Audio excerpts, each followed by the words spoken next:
पंच परमेष्टि भगवान के आचार्य श्री गुरुवर कुंद कुंद महाराज के आचार्य श्री गुरुवर विद्यासागर महाराज के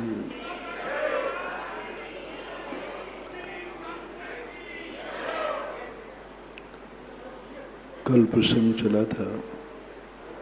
दुनिया में जो कुछ हो चुका है वो हमने और आपने कभी ना कभी किया है। जो जो कार्य हैं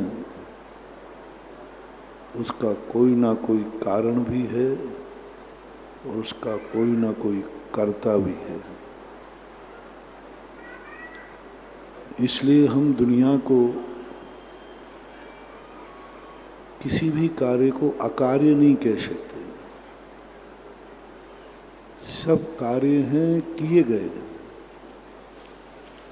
और आगे भी होंगे।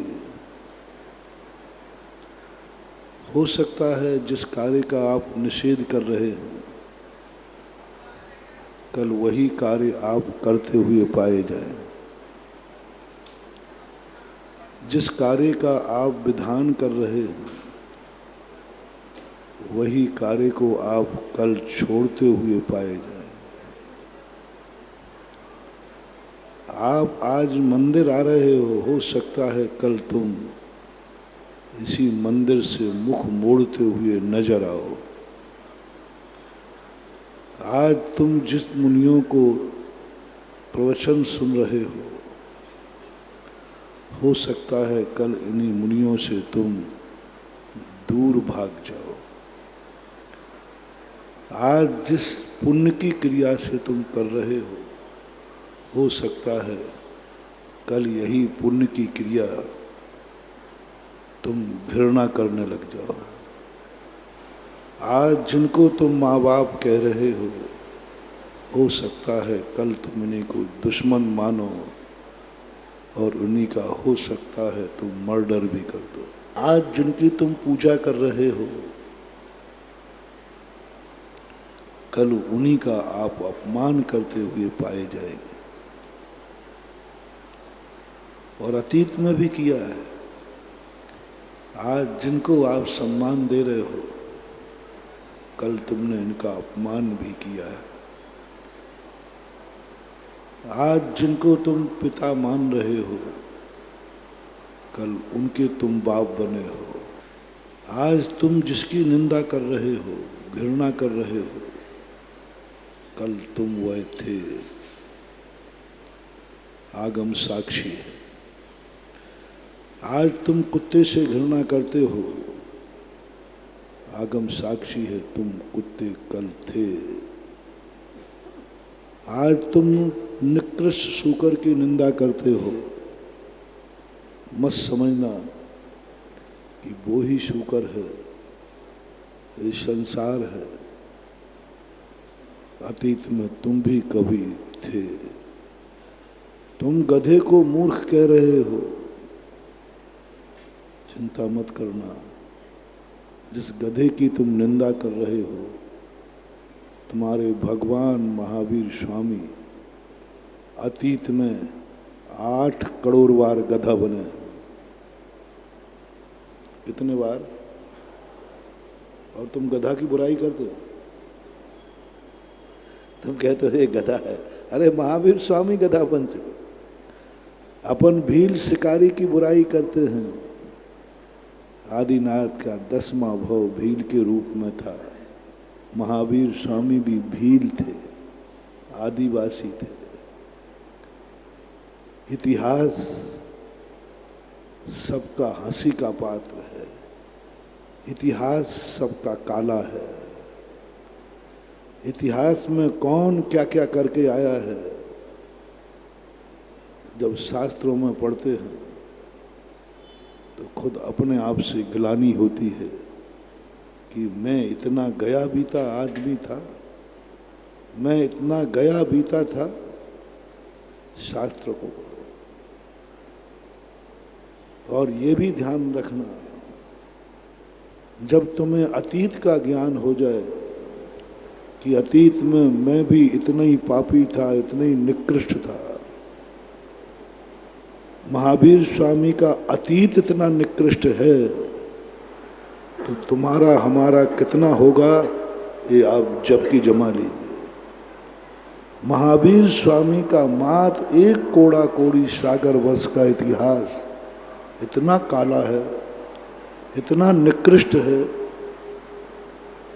कि वो इतिहास पढ़ते ही महावीर स्वामी पर अपन को बहुत क्रोध आता है, घृणा आ जाएगी।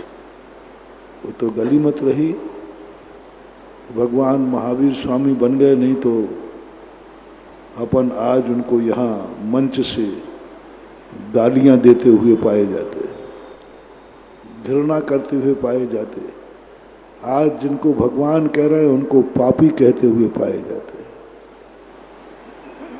क्योंकि उन्होंने वर्तमान पर्याय इतनी पावन कर ली, इतनी पावन कर ली कि अतीत के जितने दाग थे वे सब गायब हो गए, दिखते ही नहीं।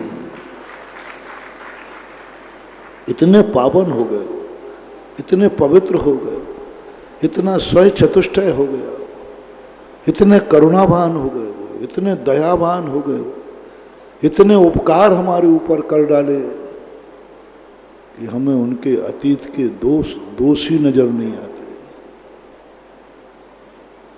दोषी नजर नहीं।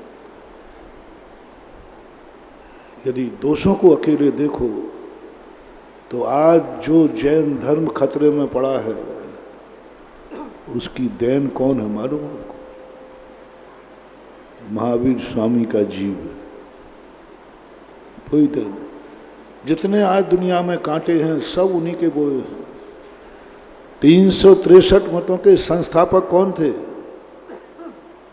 महावीर स्वामी का जीव, वही जीव, उसी ने बनाए ये दुनिया भर के कांटे। 363 मत का संस्थापक, स्थापना करने वाला, देख के तरस आता है। मैं तो जब भगवान महावीर स्वामी की भक्ति करता हूं ना, तो मैं तो धीरे से सुना देता हूं, मैंने कि भगवान वो तो आप भगवान बन गए इसलिए नहीं मैं कुछ बोल पा रहा हूं। आपने दुनिया का क्या नाश किया है वो तो हम लोगों की आत्मा जानती है। मिथ्यात्व का वातावरण, गृहीत वातावरण, आज जैन धर्म मिट रहा है तो उसके कारण जिनको कभी महावीर स्वामी ने स्थापित किया था। आज जैन धर्म का अस्तित्व मिटा कौन रहा है? वही जिन्हें मारीच ने स्थापित किया था, जिन्होंने पूर्व पर्यायों में स्थापित किया था। आज वे जैन धर्म के विद्रोही बन गए। महावीर तो सुधर गए, लेकिन उनके द्वारा चलाया हुआ मार्ग आज भी फल फूल रहा है। इसलिए शास्त्रों में आया, किसी गंदे कार्य करने के लिए, बुरा कार्य करने के लिए कभी तुम्हारी भाव बने तुम बुरा करना चाहते हो, तुम गंदे कार्य करना चाहते हो, तो बस इतना ध्यान रखना तुम्हारा यह गंदा कार्य मार्ग न बन जाए। इस मार्ग का दूसरा अनुकरण न कर ले, उसका अनायतन की स्थापना मत करना। तुम्हें जो करना हो सो करो। 2-3 दिन पहले मैंने कहा था, तुम्हें जो करना है करो, बस इतना ध्यान रखना तुम जो करने जा रहे हो कहीं वह गंदा कार्य तुम्हारी देखा सीखी दूसरा ना कर ले, मार्ग ना बन जाए, तो भी तुम करुणा के पात्र,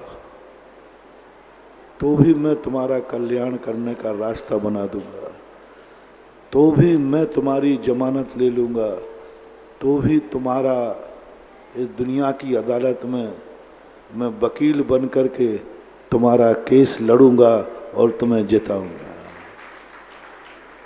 फर्क कितना है, कोई भी पाप तुम कर लेना अकेले में, तुम्हारे पाप की नकल कोई दूसरा ना कर ले, वो मार्ग ना बन जाए, वो रास्ता ना बन जाए, क्योंकि तुम बड़े आदमी हो।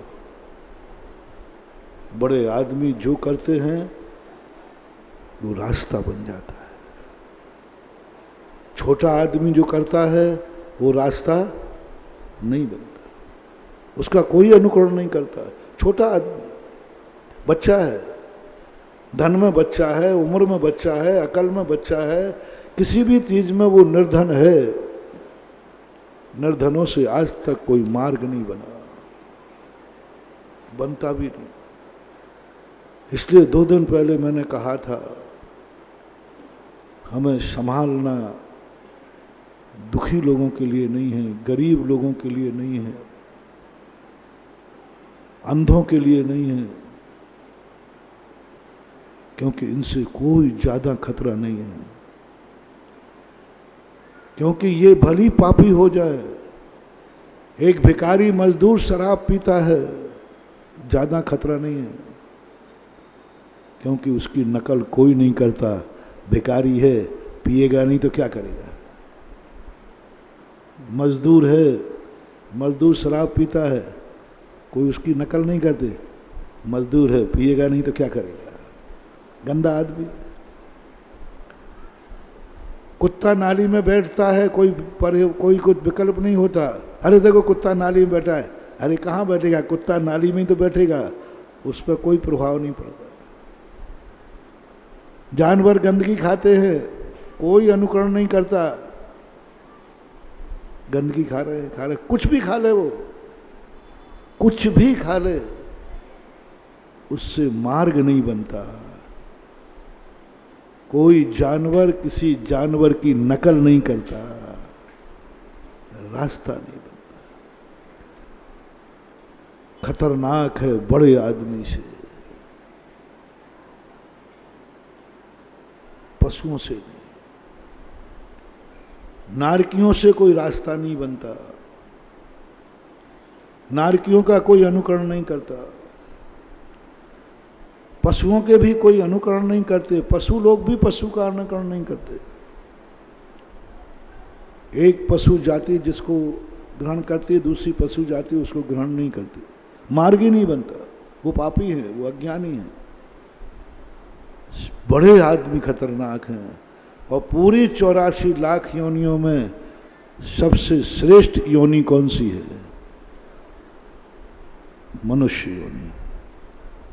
मनुष्य से खतरा है, इसलिए सारे प्रवचन, सारे उपदेश मनुष्यों को ध्यान में रख कर दिए गए, क्योंकि ये बड़े आदमी हैं। मनुष्यों को पूरी द्वादशांग रखी, मनुष्यों को अगर मूलाचार रचा मनुष्यों को देकर, श्राप का चार रखे मनुष्यों को, त्रियंचों पर देवताओं पर कोई ग्रंथ नहीं लिखा कि देवताओं को कैसे रहना चाहिए, कोई ग्रंथ नहीं लिखा हो, क्योंकि देवताओं से मार्ग नहीं बनता। पशुओं पर कोई ग्रंथ नहीं लिखे, नारकियों पर कोई ग्रंथ नहीं लिखे। जितने उपदेश दिए प्रभु भगवान महावीर स्वामी ने, सबको लक्ष्य मनुष्यों को किया। जितने कानून बने मनुष्यों के बने, पशुओं के लिए कोई कानून नहीं, कोई कानून नहीं है पशु के लिए। अपराध भी नहीं है कोई पशु का। पशु कितनी बड़ा अपराध कर देता है, उसको जेल नहीं है, पशुओं की अदालत नहीं है, पशुओं के लिए कोई कानून नहीं। पशु किसी का मर्डर भी कर दे, हाथी, शेर, कौन सी धारा लगेगी शेर पर? शेर ने किसी को मार दिया, उसकी एफआईआर कौन से थाने में लिखाऊं? हाँ, आगरा में निकल जाएगी जगदीश बाबू। हाँ, कौन से थाने में लिखाऊं? शेर ने एक मर्डर कर दिया, कोई थाना, पशु है ना। हाथी ने मार दिया, कोई FIR नहीं, कोई कानून नहीं, कुछ नहीं, वो कुछ भी कर सकता है, कोई फर्क नहीं पड़ता। क्यों? क्योंकि उससे मार्ग नहीं बनता। पशु जो करेगा वो मार्ग नहीं बनेगा, उसका अनुकरण कोई नहीं करता। महात्मा मनुष्य है एक ऐसा, क्योंकि वो सर्वश्रेष्ठ है, सर्वशक्तिमान है। सारे 3 लोक में मनुष्य को सबसे बड़ा आदमी माना है। बोले इसको कानून बनाओ क्योंकि ये बड़ा आदमी है। एक एक चीज का कानून बना दिया। तुम्हारे जन्म से लेकर के पूज्य वर्जनसेन स्वामी महापुराण, गर्भ में आने से कानून, पशुओं का कोई कानून नहीं है। तुम्हारा जैसे ही अवतरण हुआ मनुष्य जाति में, गर्भ में आए हो, पहला दिन है, कानून लागू। उसी दिन से सारी विधि विधान कानून लागू हो जाता। तीर्थंकर देख लीजिए आप, तीर्थंकर जैसे घर में आते हो 6 महीने पहले से कानून लागू। यहाँ एक किसी देवता का मनुष्य बनेगा, जब वो मनुष्यों में थे उनके लिए कोई कानून नहीं था, देवताओं में थे तब कोई कानून नहीं था। 16वें स्वर्ग में थे महावीर स्वामी, कोई कानून नहीं था, कोई कानून नहीं। उनकी मर्जी पर वो क्या कर रहे हैं, किसी ने कुछ भी ध्यान नहीं दिया। करना तो देवताओं को जो करना है करें, क्योंकि देवताओं से मार्ग नहीं बनता। मार्ग तो क्या, स्वर्ग से कहीं का रास्ता ही नहीं है। मोक्ष का रास्ता स्वर्गों से है ही नहीं। जहां से रास्ते ही नहीं है वहां क्या मार्ग बनाओगे? मोक्ष से कोई रास्ता नहीं है। जहां जहां धर्म के रास्ते नहीं हैं, जहां जहां मोक्ष के रास्ते नहीं हैं, वहां वहां के लिए कोई कानून की जरूरत नहीं है। कानून की जरूरत है जहां मनुष्य मोक्ष का रास्ता। यहां गर्भ में आते ही कानून लागू। माता पिता को कैसे रहना चाहिए अभी तक नहीं कहा था। पूज्य वर्जनसेन स्वामी ने दंपति के लिए कोई कानून नहीं बनाया, बाद में बनाया। पहले उन्होंने कहा कि अब तुम्हारे गर्भ में जीव आ गया है, तुम्हें कैसे जीना है, तुम्हें क्या सोचना है, तुम्हें क्या देखना है, तुम्हें क्या बोलना है, तुम्हें क्या खाना है, तुम्हें कैसे सोना है, तुम्हें कब सोना है, तुम्हें कहाँ घूमना है। इतने कानून, सब पर पाबंदी, क्योंकि तुम्हारे गर्भ में एक मनुष्य आया है। मनुष्य, वही सौधर्मेंद्र 16वें स्वर्ग में महावीर विराजमान है। सर्वार सिद्धि में ऋषभदेव आदि विराजमान है। सौधर्मेंद्र उनकी कोई व्यवस्था नहीं कर रहा है, कुछ नहीं, पर देख ही नहीं रहा, कोई निगरानी नहीं है। जैसे ही महावीर प्रभु 16वें स्वर्ग से मनुष्य बनने के तैयार हुए, तैसे ही पूरे स्वर्गों में खलबली मच गई। जाओ अयोध्या को 6 महीने पहले से, कुंडलपुर को 6 महीने पहले से जाओ, उस पूरे नगर को पाप से मुक्त कर दो, क्योंकि एक मनुष्य जन्म रहा है। एक मनुष्य जन्म रहा है। एक मनुष्य को जन्मने के लिए पूरे नगर को पाप से मुक्त करना पड़ता है। अंदाज लगाओ एक मनुष्य कितना कीमती है, कितना कीमती। देवता नहीं, देवता के लिए कुछ नहीं किया गया। पूरे नगर को पाप से मुक्त करो। सौधर्म कहता है पूरे नगर में कोई शराबी नहीं रहेगा। पूरे नगर,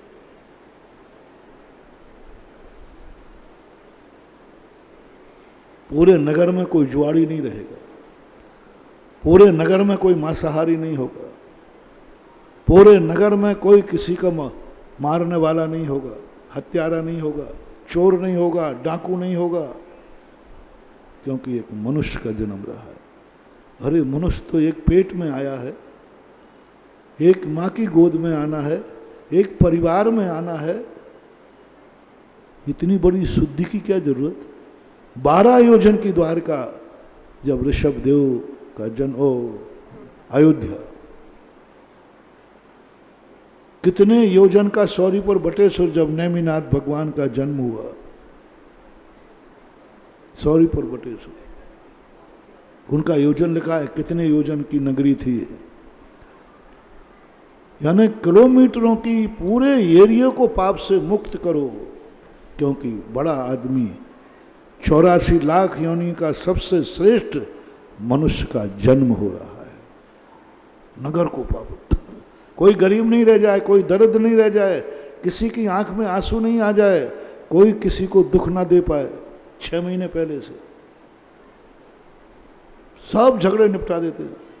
जैसे वो तुम्हारा बड़ा ऑफिसर आता ना, नेता आता है, तो छोटे मोटे नेता जनता से कहते भैया कोई समस्या हो तो बताओ, क्योंकि कोई शिकायत कर दे तो उसकी नौकरी खतरे में पड़ जाए।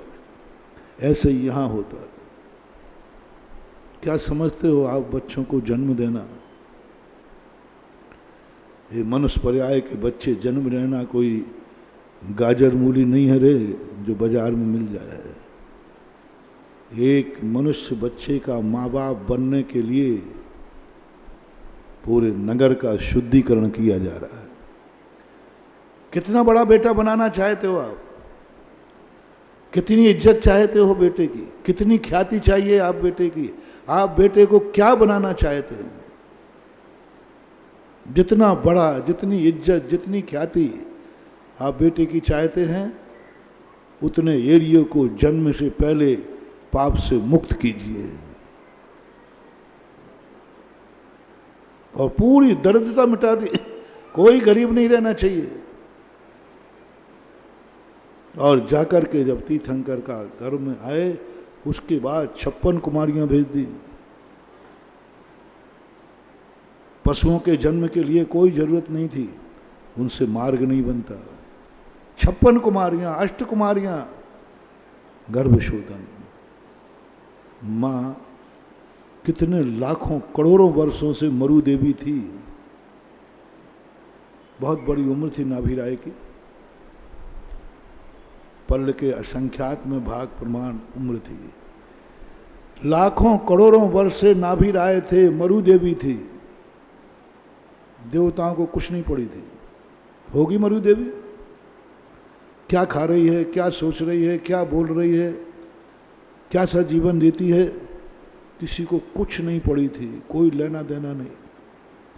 लेकिन जैसे ही एक जीव देव से मनुष्य बनने के लिए मरु देवी के गर्भ में आया, ओहो क्या व्यवस्था, क्या माता की सेवा, क्या माता के लिए एक एक क्षण पर माता जी क्या देख रही है, माता उधर मत देखो, गायब कर देगी। श्वास भी लेती है तो भी श्वास पे कानून लागू होता है, कौन सी श्वास लेगी। निद्रा लेती है तो निद्रा देखी जाए कब लेती है। अब 24 घंटे नहीं सो सकती माँ, स्त्री सो सकती थी, अब स्त्री नहीं है, अब माँ है। स्त्री कभी भी सो जाए, कहीं भी सो जाए, माँ नहीं सो सकती। माँ के सोने का समय फिक्स किया जाता है, जब कभी नहीं सोएगी। सवाल माता का नहीं है, सवाल उस जीव का है जो मनुष्य पर्याय में आ रहा है। उसका नाश नहीं हो जाए, कहीं ऐसा ना हो जाए कि यही महत्वपूर्ण समय है, इसी समय मां सो जाए। मां के 10 मिनट की नींद, जैसे गाड़ी चलती है ना, गाड़ी में, पूरे गाड़ी में बैठने वाले खूब सोते रहते हैं, पूरी रात भर सोते रहते हैं। 5 सेकंड को यदि ड्राइवर को झपकी आ जाए तो तुम तो रात भर घर्राटे लेते, ड्राइवर 5 सेकंड को तो हुआ। वो ड्राइवर कहे तुम लोगों को शर्म नहीं आती, हमें डांट रहे हो, तुम लोग रात भर से सो रहे हो तो कुछ नहीं, हमने माँ 5 सेकंड को झपकी ले ली तो, अरे भाई तेरी 5 सेकंड की झपकी में कबाड़ा हो जाता है। माँ के 5 सेकंड की झपकी वैष्णव दर्शन में आया। अभिमन्यु को एक ऐसी गॉड गिफ्ट थी जो गर्भ में भी वो सब कुछ संस्कार, और गर्भ में हर व्यक्ति सचेत रहता है। माताओं से मेरा कहना है, आज प्रसंग आ गया तो अपने खातिर नहीं, बेटे के खातिर। जब तक तुम्हें मौज मस्ती करना है, जब तक तुम्हें जो खाना पीना है खाओ, मां बनने के बाद फिर तुम बेटे के खातिर, बेटा पूरी वीडियो बनाता है तो मत समझना कि वो बालक है, मत समझना कि पेट में अबोध है। हर गर्भस्थ शिशु के पास एक गॉड गिफ्ट होती है, वो 9 महीने गर्भ में बैठकर तुम्हारी पूरी वीडियो बनाता है। उसको मालूम है तुम क्या सोच रहे हो और उसको ग्रहण करता है। कैचिंग शक्ति बालक की सबसे ज्यादा होती है और दुनिया से किसी से नहीं लेता। माँ जो सोच रही है बस उसने कैच कर लिया, मुझे भी यही सोचना है। माँ क्या देख रही है तुम नहीं देख रही हो, बालक तुम्हारी नजरों की वीडियो बना रहा है। तुम क्या सुन रही हो, बालक वीडियो बना रहा है। सुन रही हो, कौन क्या सुना रहा है उससे मतलब नहीं, मेरी माँ ने क्या सुना, दुनिया में क्या है वो तुमको मतलब नहीं है, मेरी माँ ने क्या देखा, क्या बोला मेरी माँ ने, कौन सा शब्द बोला माँ ने, उसने कैच कर लिया।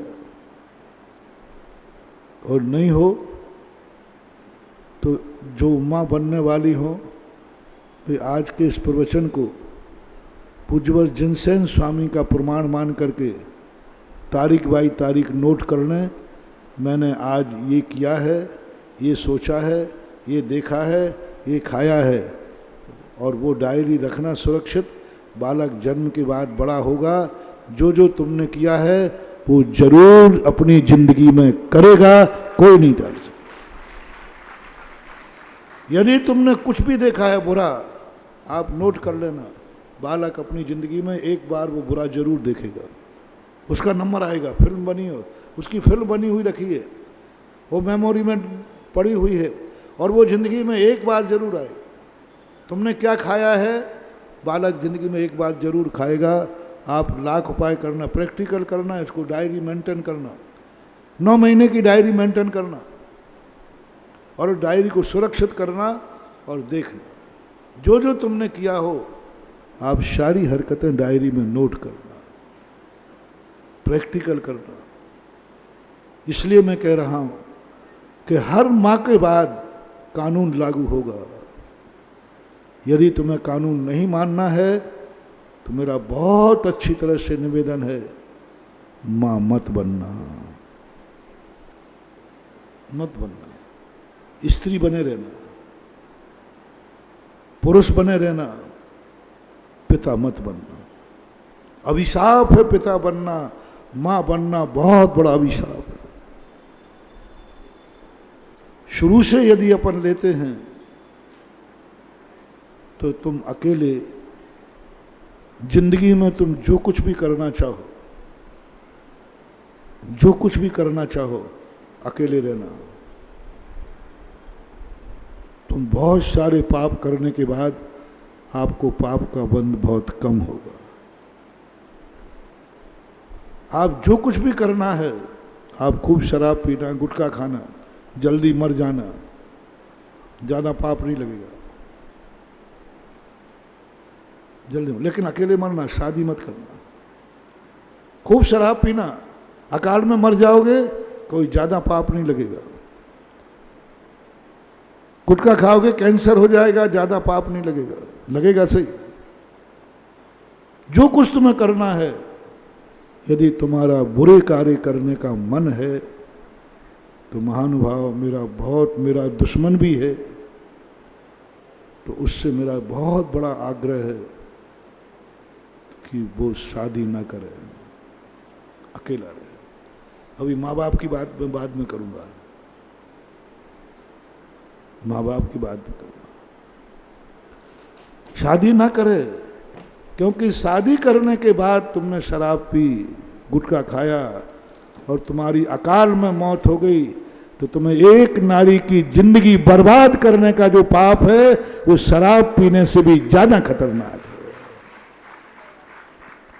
शराब पीने से ज्यादा खतरनाक है उसका पाप। तुम शराब पीने वाले का पाप माफ किया जा सकता है, गुटखा खाने वाले का पाप माफ किया जा सकता है, जुआरी का माफ साथ किया जा सकता है, कोई किसी का मर्डर कर दे, जेल में चला जाए, उसका पाप माफ किया जा सकता है। लेकिन जिस व्यक्ति ने शादी कर ली और फिर उसके ने गलत किया, तो एक स्त्री को विधवा बनाने का पाप माफ नहीं किया जाएगा। अक्षम अपराध है, निधत्त निकाचित कर्म है, जिसको कोई नहीं टाल सकेगा। शराब पीने का पाप प्रायश्चित करने पर टल जाएगा। अंजन चोर इतना बड़ा पापी था, माफ हो गया क्योंकि वह गृहस्थ नहीं था, अकेला था। उसका पाप पुण्य का भागीदार वो स्वयं था। लेकिन शादी के बाद तुम्हारा एक परिवार जुड़ा है, सवाल तुम्हारी जिंदगी का नहीं है, दूसरे की जिंदगी का है। सवाल तुम्हारा नहीं है, सवाल एक कन्या को किस विश्वास के साथ तुम्हें दिया है उसकी जिंदगी का सवाल है।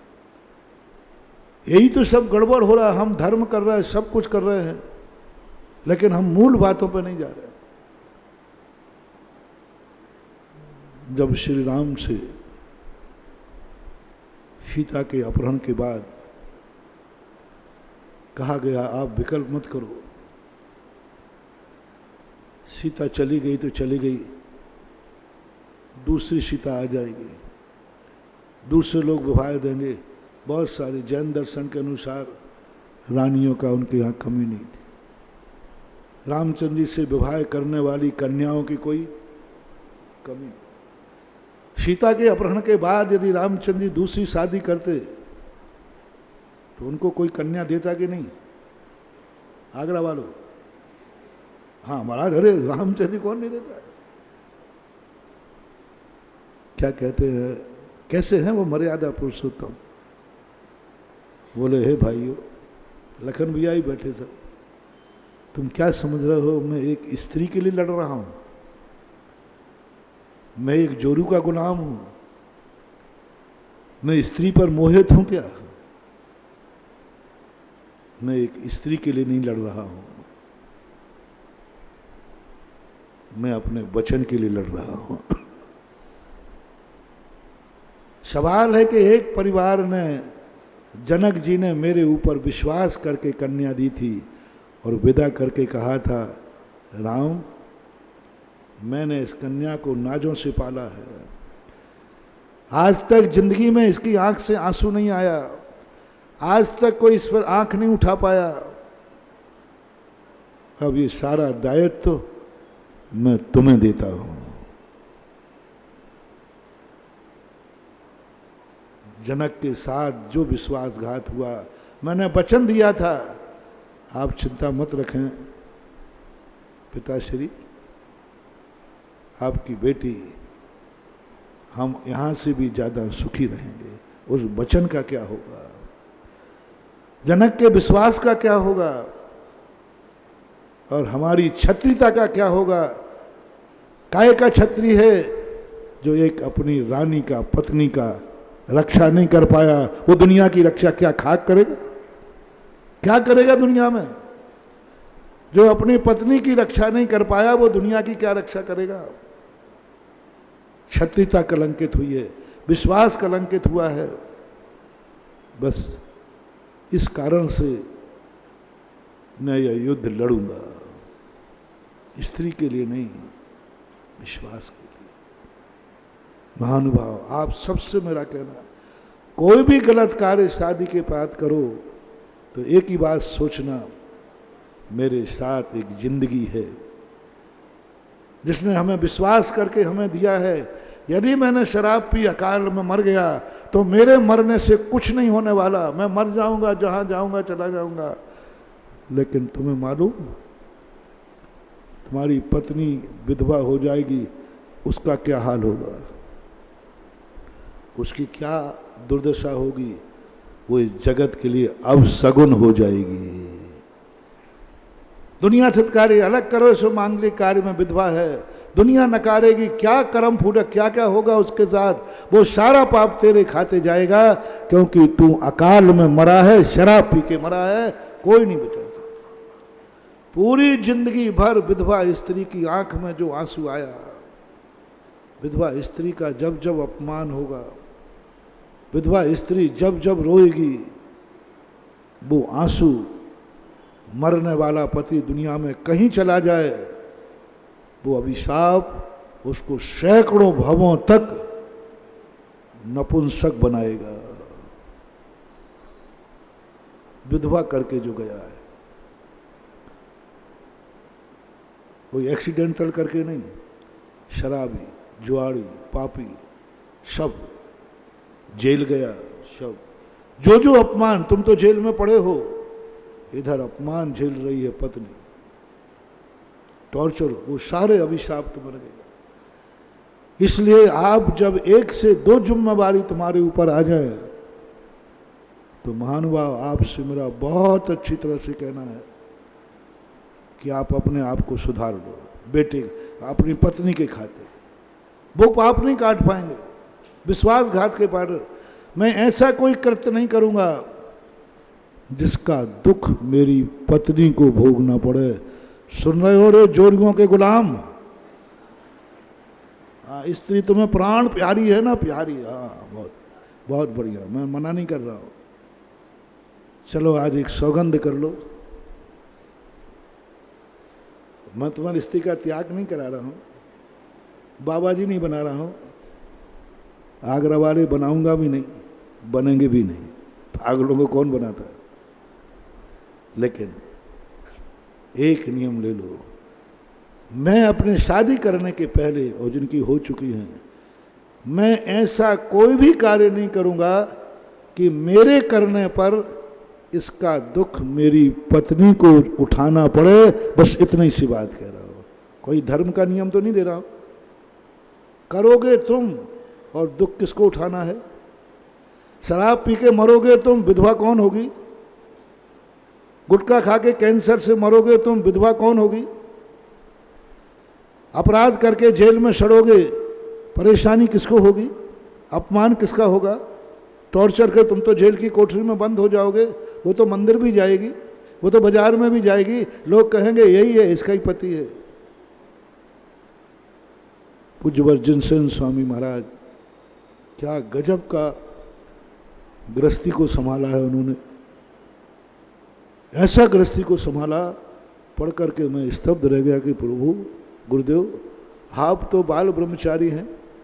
11 वर्ष की अवस्था में जिन्होंने दीक्षा ली, कोई 9 वर्ष की अवस्था में कहते हैं, और आपने गृहस्थी को इतना संस्कारित कर दिया।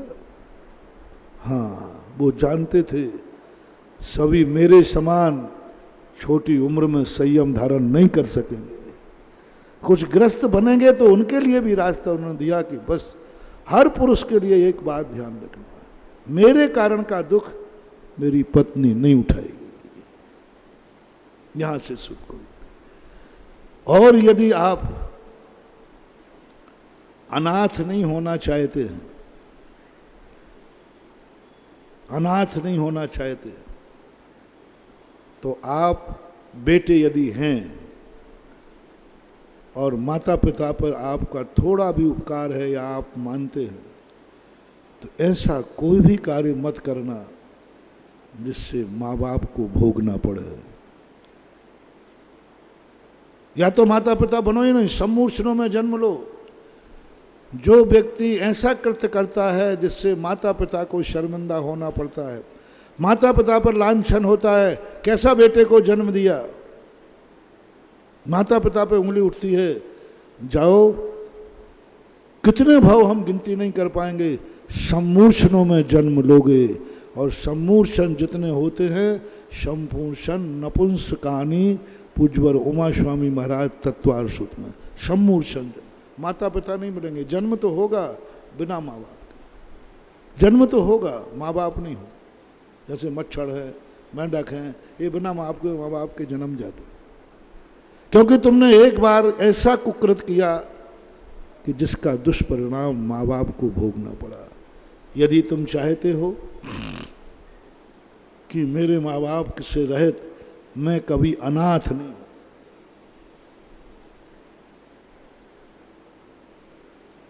मेरा गार्जियन मेरे माता पिता जब तक मैं पैर पे खड़ा नहीं हूं तब तक नहीं मरना चाहिए।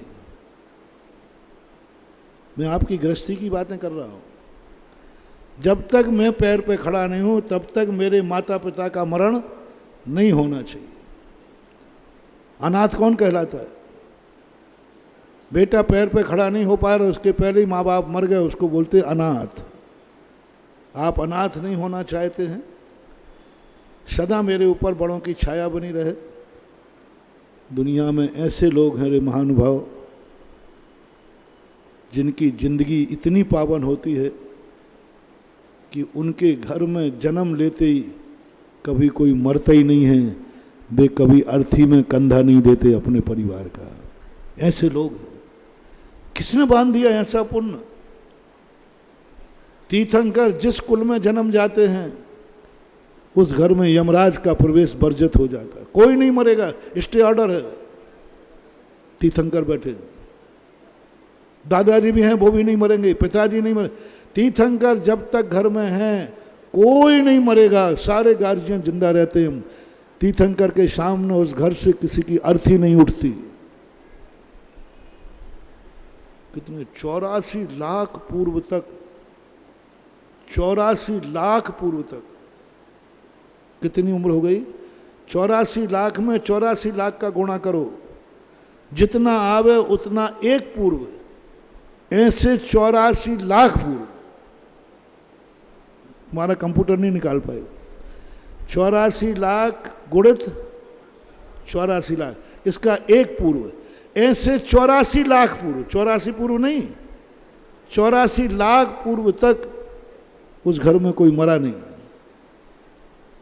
नाभि राय जिंदा है, मरु देवी जिंदा है, मर नहीं सकता। आखिर ये पुण्य कौन सा पुण्य किया? कुछ नहीं महानुभाव, एक छोटा सा पुण्य था, एक छोटी सी साधना है, ज्यादा नहीं है।